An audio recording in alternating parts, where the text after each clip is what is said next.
Hello guys, welcome back to my channel Pisuji Memoir. আমি আজকে চলে এসেছি আবার একটা নতুন ভ্লগ নিয়ে। আশা করি থাম্বনেল দেখে বুঝেই গিয়েছো যে আমি অলরেডি দার্জিলিং যাচ্ছি। যাচ্ছি বলতে ঘুরে চলে এসেছি, তারপরে ভ্লগটা পোস্ট করছি। তো চলো তোমাদের সাথে সবটা শেয়ার করি এখন থেকে। বেরোনোর আগে মা কি বলছে দেখা যাক। একটা ভ্লগ বানাচ্ছি না, বলো কিছু। ঠাকুরকে নমস্কার করো, প্রণাম করো ঠাকুরকে। নাও। ঠাকুর তো প্রণাম করবো, তুমি কিছু বলো এমনি। সাবধানে যেও, খুব ভালোভাবে ঘুরে এসো। আর আর কি বলবো, তুই থাকবি না, ভালো লাগবে না। এ বাবা, ঠিক আছে। আমাদের ট্যুর ছিল 8, 9 অ্যান্ড 10th নভেম্বর, বাট আমি বেরোচ্ছি 7th নভেম্বর বিকেলবেলা। রায়গঞ্জ স্টেশন থেকে ট্রেন ছিল শিলিগুড়ি যাওয়ার জন্য। তো চলো এবার বেরোনো যাক। কোথাও বেরোনোর আগে লবঙ্গ খেয়ে বেরোনো বা লবঙ্গ মুখে দেওয়াটাকে শুভ বলে মানা হয়, সে কারণে আমার মা আমাকে সেটা দিয়ে দিলে এবং তারপরে দেখো মা আমাকে স্টেশনে ড্রপ করতে যাচ্ছিল। অনেক দিন ধরে ব্লগ এডিট করি না, পোস্ট করি না, তার ফলে আমার আজকে ভয়েস দিতে ভীষণ অসুবিধা হচ্ছে। সরি, তোমরা একটু অ্যাডজাস্ট করে নিও। তো দেখো এদিকে আমরা চলে এসেছি স্টেশনে, এবং স্টেশনে ঢুকে কিন্তু সঙ্গে সঙ্গে টিকিট কেটে ট্রেন চলে এসেছিলো। ট্রেন ছিল 6:17, একটু লেট করেছিল। তারপরে মাকে টাটা করে দিই এবং দেখো আমি ট্রেনে উঠে গিয়েছি এবং তারপরে একটু টুকটাক বাড়ির থেকে যে খাবারগুলো নিয়েছিলাম সেগুলো খাচ্ছিলাম, কারণ কিছু খাওয়া ছাড়া ট্রেন জার্নি ইনকমপ্লিট। তারপরে এই ছোলাটা ট্রেনে এসেছিলো, সেটাও নিয়ে নিয়েছিলাম। দেখো কাকুটা কি সুন্দর করে দিচ্ছিল সবাইকে। হ্যাঁ, আমি একা যাইনি, আমার টিমের অনেকেই গিয়েছিল। সবাইকে এখন হয়তো দেখাতে পারিনি, বাট ধীরে ধীরে সবাইকে দেখাবো। সেদিন ট্রেনটা এত লেটে চলছিল, মানে যেখানেই যাচ্ছে সেখানেই দাঁড়িয়ে পড়ছে। খুব বিরক্ত লাগছিল, তাই ভাবলাম ট্রেন থেকে নামি। ট্রেনে একবার চা খেয়েছিলাম, একটুকু ভালো লাগেনি। তো ওই স্টেশনের পাশেই দেখলাম একটা দোকান। এবার দোকান থেকে যে চা আনতে যাবো ভাবছি, যদি এতক্ষণ তো ছাড়েনি, এবার যদি যেতে গিয়ে ছেড়ে দেয়। এই যে দেখো দোকানটা আমি জুম করে দেখিয়েছি।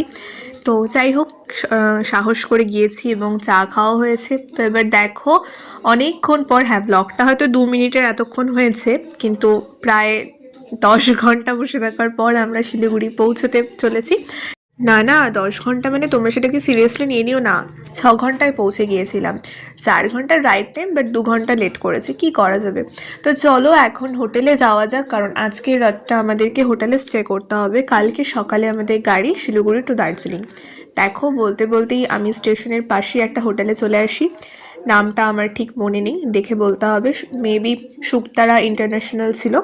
তো তারপরে চলো রুম পেয়ে যাই এবং ফ্রেশ হয়ে যাই। এবার কিন্তু আর ব্লগ করিনি রাত্রেবেলা, একদম সকালবেলা উঠে দেখো গাড়ি চলে আসে এবং আমরা কিন্তু বেরিয়ে যাই রেডি হয়ে।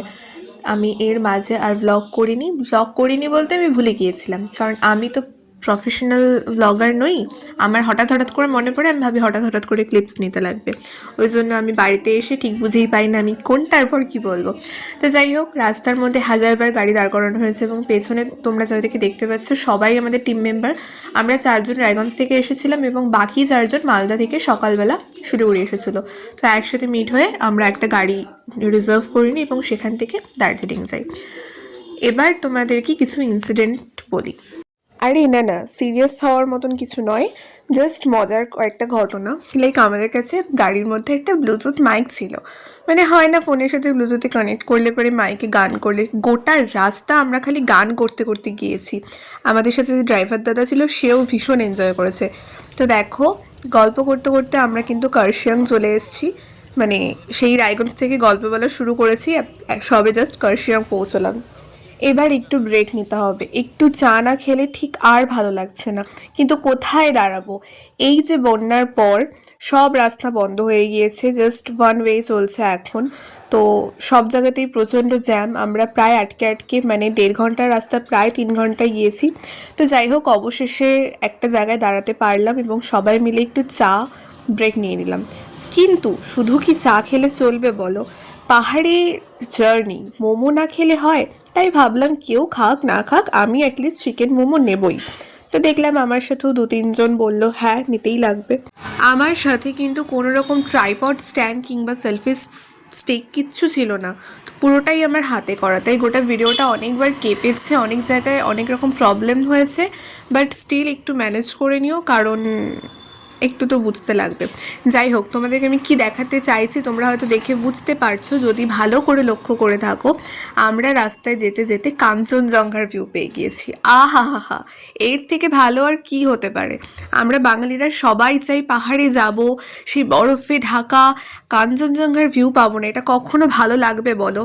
আমরা রাস্তায় যেতে যেতেই সেই ভিউটা পেয়ে গেছি। আর এই যে আমাদের ড্রাইভার দাদা যে ভীষণভাবে আমাদের সাথে গোটা জার্নিটা উপভোগ করেছে শুধুমাত্র গান করার চক্করে। যাই হোক, এরপর চেক ইন করে গিয়েছি রুমে, কিন্তু ব্যাপারটা হচ্ছে মাঝখানে কোনো ভিডিও করতে পারিনি। তার রিজন হচ্ছে প্রচুর রাশ ছিল সব কাজে, মানে তাড়াহুড়ো লেগে গিয়েছিল। তো যাই হোক, চলো তোমাদেরকে একটা ছোট্ট করে রুম ট্যুর দিয়ে দিই। আমি প্রফেশনালি রুম ট্যুর দিতে পারবো না, কারণ আমার কাছে কিছুই নেই, এরকমভাবে প্ল্যান করে কিছুই করিনি। যাই হোক, হোটেলটার নাম ছিল যশস্বী জয় হোটেল অ্যান্ড ব্যাঙ্কওয়েট। আমি যদি খুব ভুল না হয়ে থাকি আমি স্ক্রিনে মেনশন করে দেবো, সবটাই মেনশন করে দেবো। তো দেখো, এবার আমি স্নান করে চলে এসেছি, ফ্রেশ হয়ে গিয়েছি। কি করব কিছু বুঝতে পারছিলাম না।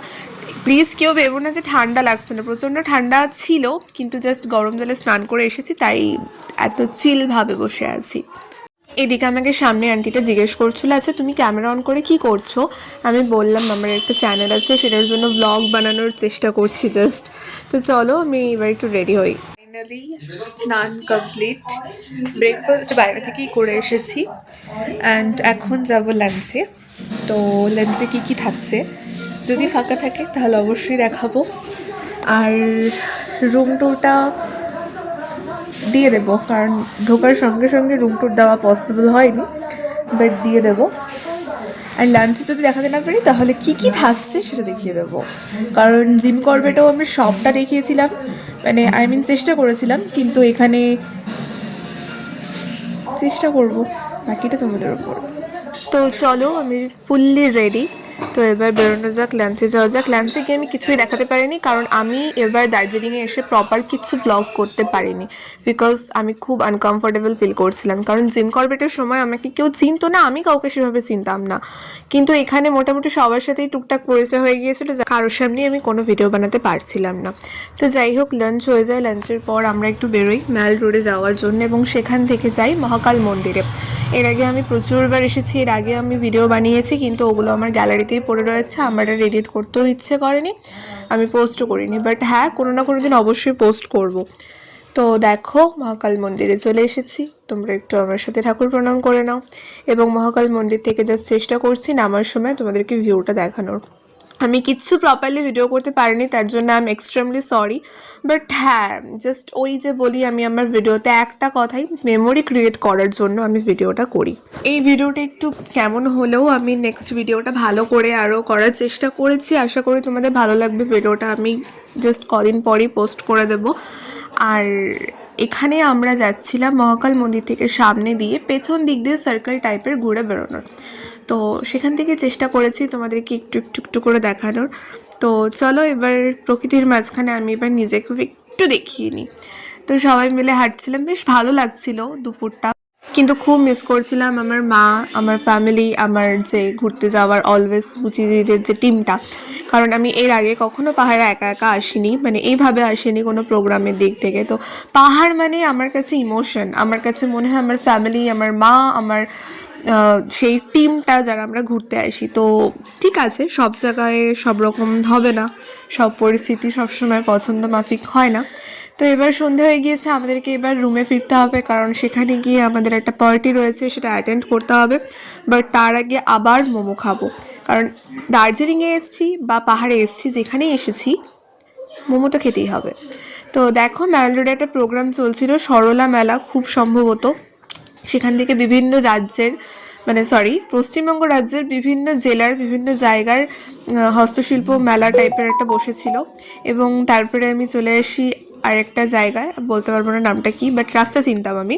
তো সেখানে এসে মোমো খাই, খেয়ে দিয়ে আমাদের পার্টিতে চলে যাই, সেখানে কেক কাটিং হয়, প্রচুর মজা হয়, প্রচুর গান নাচ সব কিছু হয়, প্রচণ্ড ভালো লাগে। তো হ্যাঁ, আমি এগুলোকে তোমাদেরকে দেখাতে পারছি না, এবং মানে ভিডিও করা হয়নি, এবং আমি সাউন্ডও দিতে পারছি না, আদারওয়াইজ কপিরাইট খেয়ে যাবো, আর আমার গোটা ইউটিউব চ্যানেলটাতেই কপিরাইট খেয়ে ভর্তি। তো সব যতটা চেষ্টা করি আমি এখন কপিরাইট কম খাওয়ার। তো চলো আজকে ভিডিওটা আমি এখানেই শেষ করছি, কারণ এরপরে রুমে গিয়ে ডিনার করে ঘুমিয়ে পড়েছিলাম। তো এখানে দেখো আমাদের কোম্পানির সমস্ত স্যার ম্যামদের সাথে আমি এনজয় করছিলাম। তো চলো আজকে ভিডিওটা এখানেই শেষ করছি। তোমরা সবাই খুব ভালো থেকো। Tata bye.